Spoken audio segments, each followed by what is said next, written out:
Selamat datang di channel Pemuja Malam. Jangan lupa like, share, and subscribe ya. Terima kasih. Chapter 28. Pesona Dewasa. Sayang, bangun yuk, subuh. Ustadz Amar mengecup kening sang istri untuk membuatnya bangun. Syahla hanya menggeliat sebentar sambil menggumam. Saya lagi haid. Oke, Ustadz Amar akhirnya beranjak dari kasur dan keluar untuk melaksanakan sholat subuh. Membiarkan istrinya tertidur untuk menyembuhkan badan yang lelah. Pukul 6 pagi, Syahla baru benar-benar membuka matanya. Dilihatnya sang suami sudah tidak berada di sampingnya. Mungkin sedang lari pagi seperti kebiasaannya selama di Jakarta. Ia lalu bergegas meraih jilbab dan keluar dari kamar. Cah wedok jam segini baru bangun. Mata Syahla memicing mendengar suara omelan yang sudah sangat familiar di telinganya. Bule tampak berada di dapur sambil sibuk mengulek bumbu, sementara ibu di sampingnya sedang menggoreng tempe. Pagi, Nduk. Berbanding terbalik dengan bule, ibu menyapa Syahla dengan ramah. Cuci muka dulu sana, nanti baru bantuin ibu masak. Syahla menurut. Ia memang berniat untuk pergi ke kamar mandi tadi, hanya saja kamar mandi berada di ujung rumah, sehingga harus melewati dapur. Setelah selesai mencuci muka, Syahla merasa matanya sudah terbuka sepenuhnya. Sebelum keluar dari kamar mandi, ia terlebih dulu menepuk-nepuk kedua pipinya. Ayo, semangat Syahla, semangat, gumamnya menyemangati diri sendiri. Tidak ada yang istimewa pagi itu, selain bule yang tetap mengomel dengan semua tindakan Syahla. Apa saja yang ia lakukan tak pernah lepas dari komentar. Kalau bilas baju itu jangan di mesin cuci, tapi disiram langsung di bawah keran. Omelan bule berawal dari Syahla yang hendak membantu mencuci baju. Terus nanti waktu jemurin bajunya dibalik, kalau nggak dibalik nanti warnanya rusak. Baiklah, masih masuk akal. Meski kata-katanya memekakan telinga, setidaknya Syahla mengetahui di mana kesalahannya. Kalau nyapu itu yang satset, tuh kolong meja masih kotor, harus dibersihkan. Syahla sudah hampir mengumpat. Padahal dirinya sedang susah payah berjongkok untuk meraih kotoran di bawah meja. Tapi bule sudah bilang begitu seolah dia tidak mengerti sama sekali. Kalau nyuci piring itu mbok yang keset, minyaknya masih ada di mana-mana itu loh. Astagfirullah, tidak terhitung berapa banyak Syahla mengucapkan istighfar hari ini. Lama-lama dirinya tidak tahan juga. Mungkin kalau mereka bertahan di rumah itu seminggu lamanya, telinganya benar-benar bisa tuli. Om suami, Syahla memeluk manja Ustadz Amar setelah suaminya selesai sholat maghrib. Kenapa sayang? Ustadz Amar mengelus-elus rambut Syahla. Saya nggak tahan kalau lama-lama di sini. Ustadz Amar terdiam sejenak, dia bukannya tidak tahu bagaimana perlakuan bule pada istrinya. Hanya saja ia pikir Syahla bisa mengatasinya dengan baik. Tapi memang pikir lagi ucapan bulat keterlaluan. Wajar kalau sampai istrinya mengeluh begitu.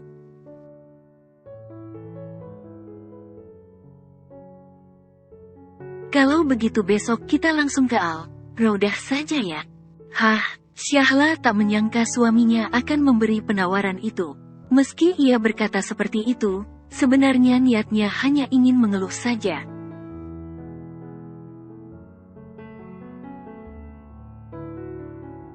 Memangnya tidak apa-apa, Syahla merasa tidak enak hati. Om suami memangnya nggak kangen sama papa dan ibu?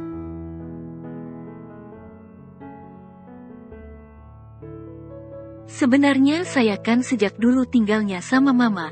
Terus sebelum mama ke Australia saya juga sudah di pondok. Jadi, meski hubungan saya dan papa baik saja, sebenarnya kami juga tidak sedekat itu. Ustadz Amar kembali mengusap kepala istrinya.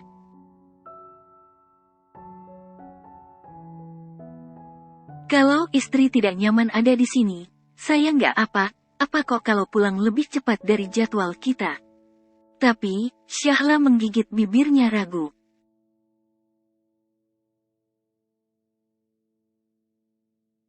Gimana bilangnya sama ibu? Itu sih gampang. Nanti kalau kamu nggak berani, biar saya saja yang bilang.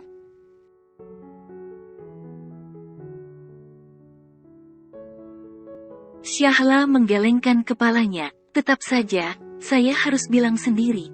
Syahla kemudian mengecup pipi sang suami. Terima kasih ya, sayang.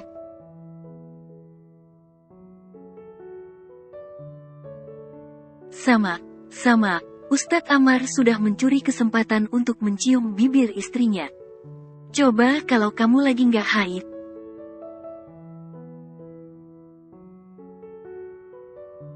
Apaan sih? Syahla langsung menjauhkan diri dari sang suami.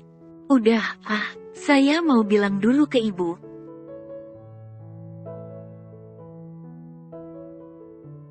Ustadz Amar terkekeh. Menjahili istrinya tetap saja seseru itu. Syahla berdiri di balik tembok yang menjadi pembatas antara ruang tengah dan dapur.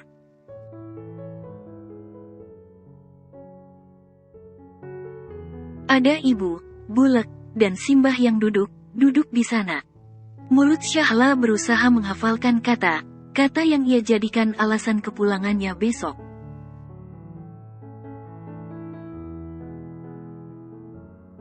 Bo ya jangan keras begitu tuh sama Syahla, kasihan dia dimarahin terus. Suara ibu menghentikan niat Syahla untuk bergabung bersama mereka.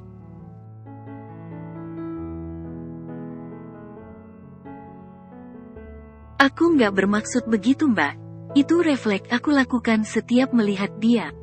Entah kenapa, aku selalu merasa melihat diriku sendiri setiap kali melihat Nduk Syahla.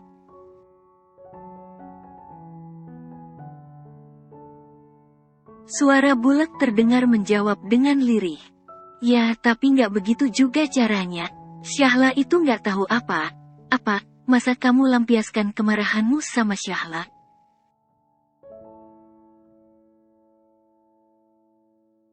Maaf mbak, aku beneran nggak pernah bermaksud begitu. Aku cuma takut, kalau Syahla nanti akan bernasib sama sepertiku.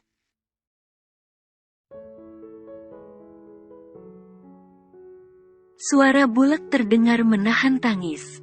Syahla mengernyitkan dahi karena belum pernah ia mendengar nada suara Bulek yang lemah begitu.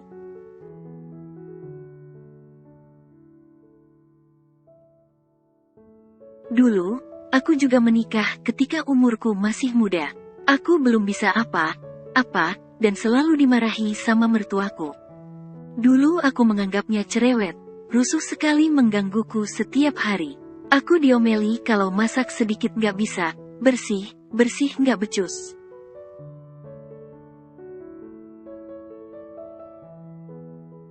Makanya aku selalu berusaha menjadi yang terbaik supaya suamiku dan keluarganya menyukaiku. Awalnya semuanya baik saja, tapi lama-kelamaan suamiku mulai menunjukkan gelagat aneh.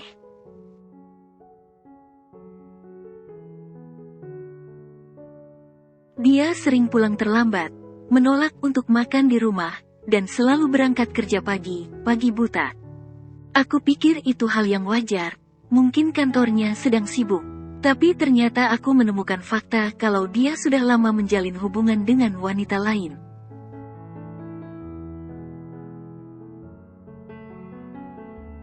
Syahla menghela napas berat. Astaga, seberat itukah kehidupan Bulek? Aku marah mbak. Jelas, mbak sendiri yang menyaksikan aku melabrak wanita itu sambil menangis dan mengamuk.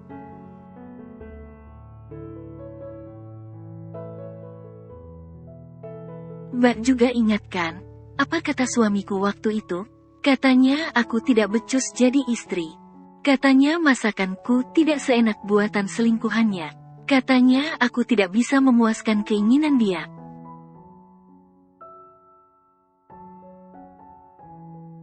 Syahla bisa mendengar suara Bulek terdengar patah menahan tangis. Sejak kejadian itu, aku berusaha lebih keras untuk menyenangkan suamiku. Aku memutuskan untuk menerimanya kembali, siapa tahu dia akan berubah.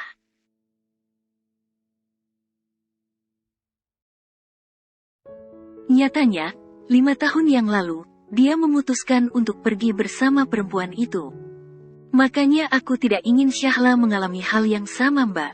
Meskipun hanya sebentar, aku ingin mendidik dia sebagai istri yang sempurna, agar kelak dia tidak ditinggalkan.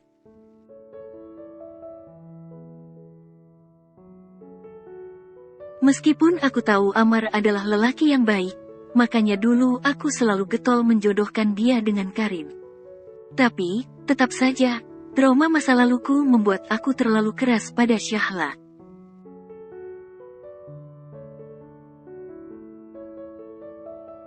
Ya Allah Nduk, malangnya nasibmu, Simbah sudah menangis terseduh-seduh. Sementara Syahla yang mendengarkan percakapan mereka di balik tembok memutuskan untuk melangkah kembali ke kamarnya.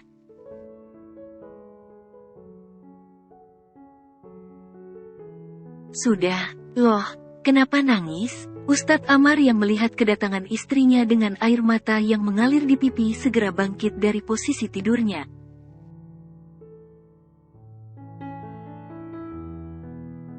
Sayang, kamu kenapa? Dimarahin Bulek lagi? Gak, Syahla menggelengkan kepalanya masih sambil menangis.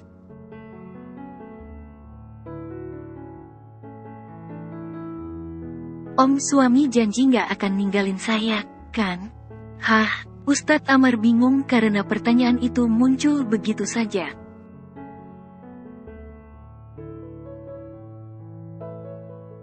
Tentu saja saya nggak akan meninggalkan kamu. Kenapa tanya begitu? Bener ya, meskipun saya nggak bisa masak, nggak jago bersih, dan nggak bisa melayani sampeyan dengan sempurna, om suami tetap mencintai saya kan?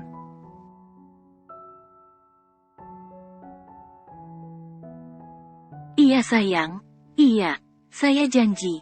Tapi kenapa tiba-tiba tanya begitu? Kamu dengar apa dari sana? Syahla hanya menggelengkan kepalanya sambil memeluk suaminya dengan haru.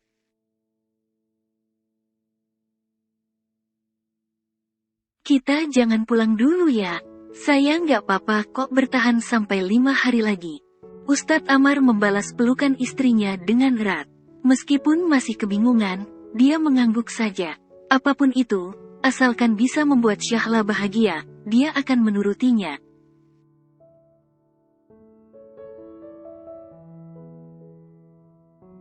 Seminggu berlalu dengan cepat. Selama itu, Bulek memang masih mengomel dan sering memarahi Syahla. Tapi Syahla memilih untuk diam dan menerimanya dengan lapang dada.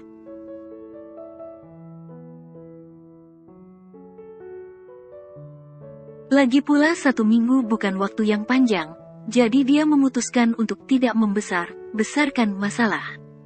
Tak terasa, hari ini sudah waktunya Syahla dan Ustadz Amar pergi dari rumah itu.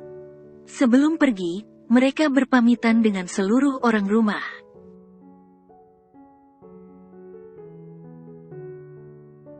Saya pamit dulu Bulek. Syahla memeluk Bulek, yang pastinya membuat semua orang terkejut. Terima kasih karena sudah membimbing Syahla selama ini.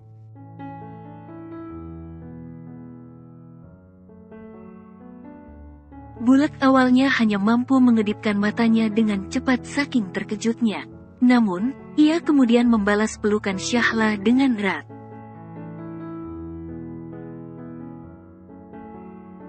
Maafkan Bulek Yanduk. Syahla jadi merasa terharu. Ternyata hanya dengan mendengar perkataan maaf dari orang yang menyakitinya membuat hatinya selega itu.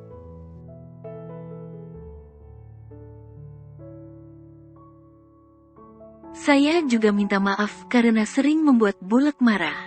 Jangan kapok ya datang ke sini lagi.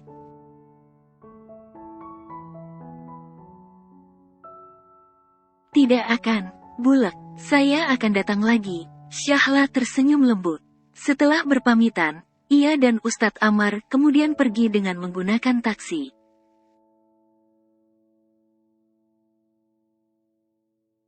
Mereka menolak tawaran papa yang ingin mengantarkan mereka karena takut merepotkan. Saya bangga sama kamu, ucap Ustadz Amar setelah taksi yang mereka tumpangi berjalan jauh.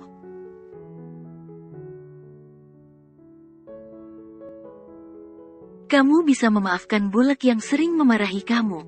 Syahla menghela napas panjang. Bulek pasti punya alasan kenapa jadi seperti itu.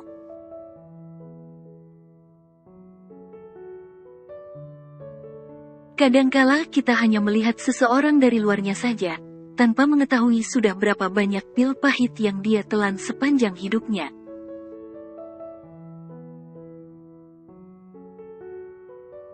Saya tidak sengaja mengetahui pil pahit Bulek, dan akhirnya memutuskan untuk memakluminya. Ustadz Amar menatap istrinya dengan bangga.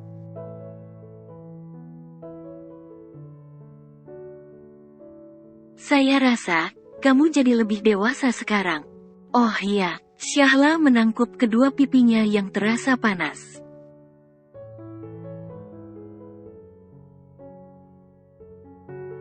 Apa om suami suka dengan pesona dewasa saya? Suka sekali. Ustadz Amar hendak mengecup kening istrinya sampai ia menyadari supir taksi itu memperhatikan mereka.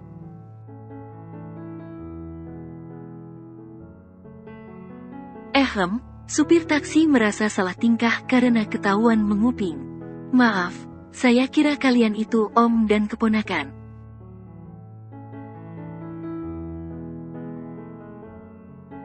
Haha, itu wajar pak.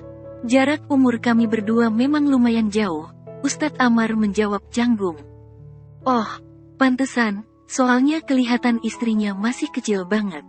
Rasanya nggak cocok saja kalau disebut suami istri.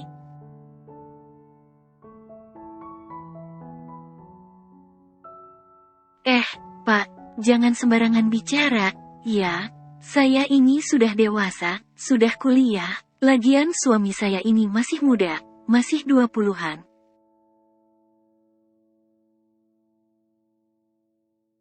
Wajahnya juga jauh lebih ganteng dari anak muda kebanyakan.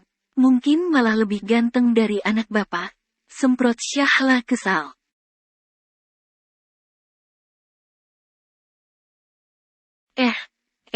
Kenapa bicaranya begitu sih? Nggak sopan. Ustadz Amar langsung membekap mulut sang istri dan menoleh pada Pak Supir.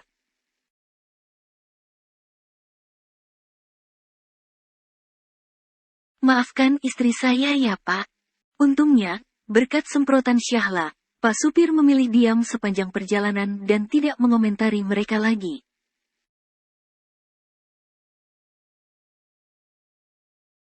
Beberapa jam berlalu, dan akhirnya mereka sampai di depan gerbang pesantren Al-Raudah setelah berjuang melewati jalanan yang tidak bisa disebut jalan.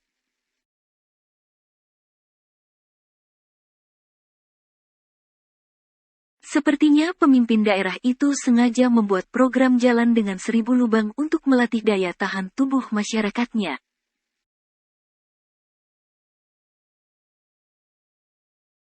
Aduh, punggungku. Syahla menggeliatkan tubuhnya sampai pinggangnya berbunyi saking kakunya.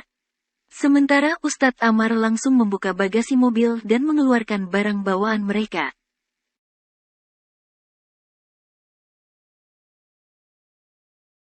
Terima kasih ya Pak, ucapnya pada supir taksi sebelum masuk ke gerbang pondok.